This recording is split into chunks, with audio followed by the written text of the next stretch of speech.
Hello everyone, आपका स्वागत है प्रिया अफसाना मोरालिटी चैनल पर। आज का वीडियो बहुत इंपॉर्टेंट है बायोलॉजी, एग्रीकल्चर, जूनियर और सीनियर सभी क्लासेस के बच्चों के लिए। ये आपको फील्ड नज़र आ रही हैं, नॉर्मली हम इनको खेत भी बोलते हैं नॉर्थ इंडिया में। तो आप देख सकते हैं कि इनमें एक ही टाइप के प्लांट्स ग्रो हुए हैं। तो आपका पहला क्वेश्चन यही बनता है, जब लार्ज एरिया में सेम टाइप के प्लांट्स ग्रो होते हैं तो उसको हम क्या बोलते हैं? क्रॉप बोलते हैं। तो यहाँ पे आपको क्रॉप की फील्ड दिख रही है, ठीक है। तो this is the first definition of crop. When we grow same type of plants in a large scale या large field, this is called crop. अब देखिए, विंटर का सीज़न चल रहा है, चारों तरफ आपको येलो कलर के फ्लावर्स दिख रहे हैं। तो ये येलो कलर के फ्लावर्स किस क्रॉप में आते हैं? मस्टर्ड में आते हैं। तो this is a crop of mustard. और जो मस्टर्ड है, it is the example of winter crop यानी कि रबी क्रॉप। अब क्वेश्चन आता है, व्हाट इज़ रबी क्रॉप? बहुत पूछा जाता है, it is very important for senior and junior classes. तो rabi crop is that crop which grow in winter season. Winter season में कब से कब तक, यानी कि इसको स्टार्टिंग जो हम ग्रो करते हैं that is the month of October November, और इसको हार्वेस्ट करते हैं जब आपका बसंत चल रहा होता है, ठीक है, यानी कि मार्च और अप्रैल। कई बुक में ये थोड़ा सा लेट भी दिया होता है, कई बुक में ये आपको दिया होगा October to December, but mainly it is perfect time October to November से इसको ग्रो करते हैं। और हार्वेस्ट कब करते हैं, कट कब करते हैं? मार्च टू अप्रैल, ठीक है। और इसी की जब ये मैच्योर होते हैं, तो क्योंकि ये बहुत ज़्यादा पंजाब हरियाणा वगैरह में बहुत अच्छे से ग्रो होता है, इसी की खुशी में बहुत अच्छे से आपने सुना भी होगा, एक फेस्टिवल सेलिब्रेट होता है जिसको हम बैसाखी बोलते हैं। बैसाखी येलो कलर को बहुत ज़्यादा इंपॉर्टेंस देता है। तो आपने देखा होगा इसके फ्लावर जो कलर होता है वो येलो कलर का होता है। तो कहीं ना कहीं इसी को कि इतनी अच्छी फसल हुई है, खुश होकर सब फार्मर्स क्या करते हैं, उसको सेलिब्रेट करते हैं।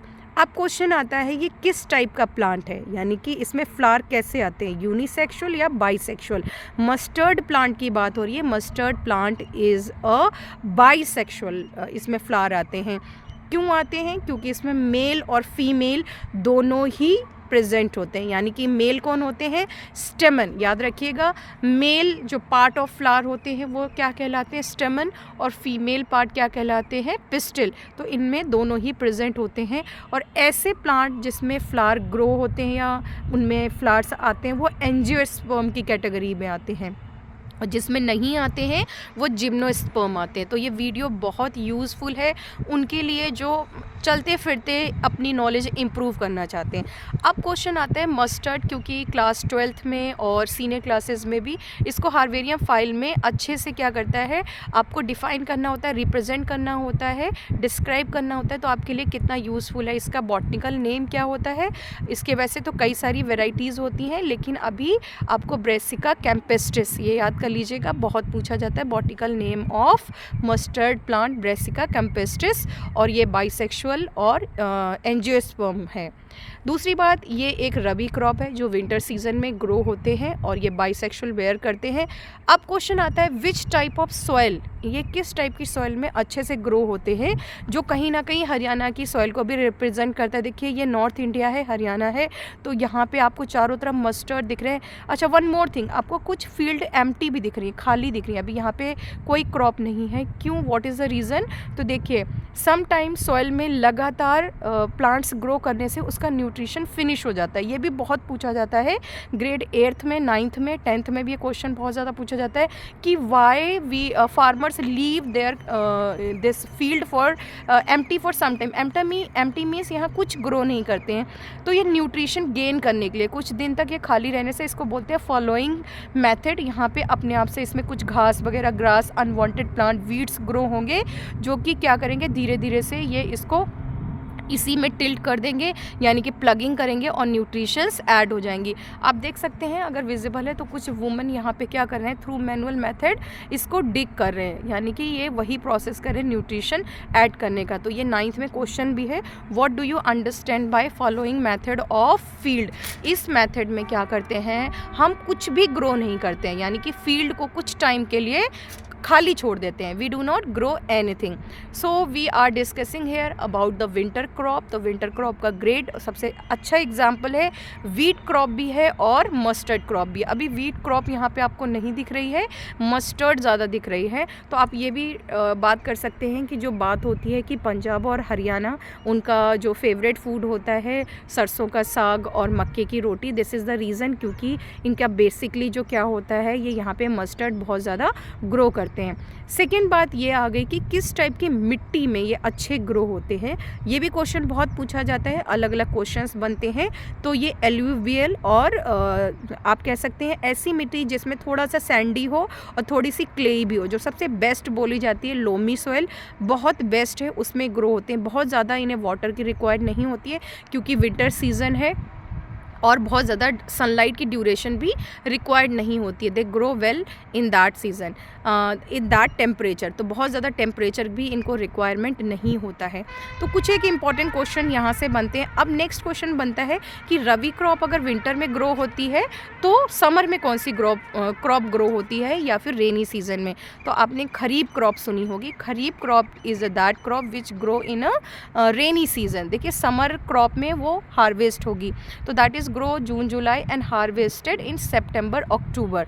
तो जो भी खरीफ क्रॉप है, बहुत पूछा जाता है difference between rabi crop and kharif crop. तो आप यहाँ से इस वीडियो के थ्रू ईजिली आप समझ सकते हैं वो क्रॉप जो कि जैसे ही रेनी सीजन क्या होता है स्टार्ट होने वाला होता है और विंटर स्टार्ट होने वाली होती है, तब के ड्यूरेशन में ग्रो होती हैं, those are called kharif crop. और ये रबी क्रॉप क्या होती हैं, जो विंटर सीजन के स्टार्टिंग में ग्रो होती हैं और जब विंटर एंड हो जाती है तब ये हार्वेस्ट होती हैं, दैट इज़ मस्टर्ड। मस्टर्ड का यूज़ क्या होता है, देखिए बहुत ज़्यादा यूज़फुल होने वाली है ये वीडियो। देखिए मस्टर्ड के कई पार्ट्स होते हैं जो हम खाते हैं, इनको हम बोलते हैं edible, which parts of mustard are edible, खाने वाले होते हैं। तो देखिए सबसे पहले इसकी लीव्स, आपको पता है वेजिटेबल के टाइप में इसका जो हम बनाते हैं ना, साग बनाते हैं, तो इसकी लीव्स बहुत ज़्यादा खाई जाती हैं, बहुत न्यूट्रिशियस होती हैं। फिर हम क्या करते हैं, इसकी सॉफ्ट सॉफ्ट जो स्टेम होती हैं उसको भी हम यूज़ करते हैं। और जब ये मैच्योर हो जाते हैं तो इनकी पॉड में, फलियों में छोटे छोटे सीड्स होते हैं जिसको मस्टर्ड सीड्स बोलते हैं, उससे ऑयल निकाला जाता है। तो ज़्यादातर नॉर्थ इंडियन इसी ऑयल का यूज़ करते हैं वेजिटेबल प्रिपेयर करने में। तो देखिए है ना कितना यूज़फुल। इसीलिए इसी की खुशी में हम क्या सेलिब्रेट करते हैं, बैसाखी, क्योंकि नॉर्थ इंडिया में सबसे ज़्यादा यूज़ करने वाला ऑयल है वो मस्टर्ड ऑयल है। And you know very well, अगर आपको खाने में चपाती चाहिए तो vegetable is required and that vegetable is cooked by mostly mustard and health wise it is also very good। तो बहुत सारे क्वेश्चंस हमने इस छोटी सी वीडियो में कवर किए। First of all see the environment. तो एनवायरनमेंट ये बहुत हेल्दी एनवायरनमेंट है, यानी कि आपको यहाँ पे सामने हाईवे रोडवेज भी दिख रहा है और यहाँ पे इस साइड में आपको बहुत फ्रेश एयर, नेचुरल एनवायरनमेंट नज़र आ रहा है। But can you say this is a village? No, this is not a village, this is a complete highway, बहुत डेवलप्ड एरिया है। But the thing is there, the in between some of the fields are there. यहाँ पे अभी houses नहीं बने हुए हैं, वो देखिए आपको वर्कर काम करते हुए भी दिख रहे हैं। फॉलोइंग मेथड के थ्रू यहाँ पे इन्होंने छोड़ रखा है अपनी फील्ड को। और आगे बहुत दूर कुछ एक वीट के प्लांट्स भी हैं, यानी कि वो भी रबी क्रॉप है क्योंकि विंटर का सीज़न है। जो भी क्रॉप अभी ग्रो हो रही है वो सब वीट ही है। यहाँ पे कोई पोल्यूशन नहीं है, सिंपल सी बात है। पोल्यूशन को कंट्रोल कैसे किया जा सकता है?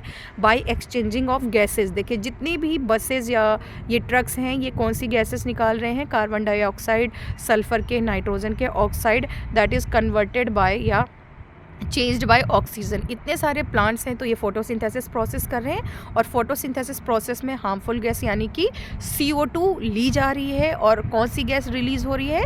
ऑक्सीजन गैस रिलीज़ हो रही है। तो इसमें फोटोसिंथेसिस प्रोसेस भी आपको बहुत ईजिली समझ आ गया कि ऑल द ग्रीन प्लांट, जितने भी ग्रीन प्लांट्स हैं, अगर ये सर्वाइव कर रहे हैं, they are doing photosynthesis process और वो सब हार्मफुल गैसेस को कन्वर्ट कर रहे हैं किस में? हेल्दी, जो हमारे लिए बहुत बेनिफिशियल गैस है, ऑक्सीजन में। तो बहुत ही ब्यूटीफुल एनवायरनमेंट, बहुत ही अच्छा एरिया जो आपके हेल्थ वाइज बहुत अच्छा है, डेवलप्ड भी है क्योंकि सामने हाईवे भी है, बस स्टैंड भी है। तो उस एरिया में आप रहें जहाँ आपकी हेल्थ को कहीं ना कहीं नुकसान ना हो, जो आपकी लाइफ के लिए बहुत अच्छा हो। तो love your place somewhere, this video is very good for me, क्योंकि मैं बहुत दिनों से सोच रही थी कुछ ऐसा वीडियो बनाऊं जो कि इंफॉर्मेटिव भी हो और एक मैसेज गिविंग भी हो। सामने यूनिवर्सिटी है तो आप समझ सकते हैं कि कितना डेवलप्ड एरिया होगा। यूनिवर्सिटी इज़ ऑल्सो देयर, सामने हाईवे है, नॉर्थ इंडिया का प्रॉपर विंटर क्रॉप है। और पूरी ही सोसाइटी में मैंने पहले भी अपने वीडियो में बताया हुआ था कि नीम प्लांट्स ग्रो हैं। तो अभी तो सोसाइटी धीरे धीरे डेवलप हो रही है, बहुत सी फैमिलीज़ आ गई हैं, बहुत सी आएंगी। तो जब भी आप अपना रेजिडेंशियल एरिया सेलेक्ट करें तो ऐसा सेलेक्ट करें जहाँ पीस हो, सुकून हो, एटलीस्ट फ्रेश एयर हो। तो आई होप ये वीडियो आपके लिए थोड़ी बहुत यूज़फुल रही होगी, आपके नॉलेज के लिए। तो अगर आप घर बनाने के लिए सोच रहे हैं तो ऐसे घर खरीदें। ज़रूरी नहीं है कि ऐसा एरिया हो जहाँ बहुत सारी फैसिलिटीज़ हों, वो फैसिलिटीज़ किसी भी काम की नहीं होती हैं अगर वो आपकी हेल्थ को ख़राब करें। तो नेचुरल एनवायरनमेंट को प्रेफर करें, थोड़ा सा दूर हो सिटी से कोई बात नहीं है, बट आपकी हेल्थ, आपकी फैमिली एंजॉय करें। देखिए स्टूडेंट्स यूनिवर्सिटी से आ रहे हैं और वॉकिंग डिस्टेंस पे है। Such a beautiful environment, such a beautiful area. और अगर आपको वीडियो अच्छा लगा है तो लाइक करें, सब्सक्राइब करें, बने रहें मेरे चैनल के साथ में, प्रिया अफसाना morality. Thank you, have a nice day.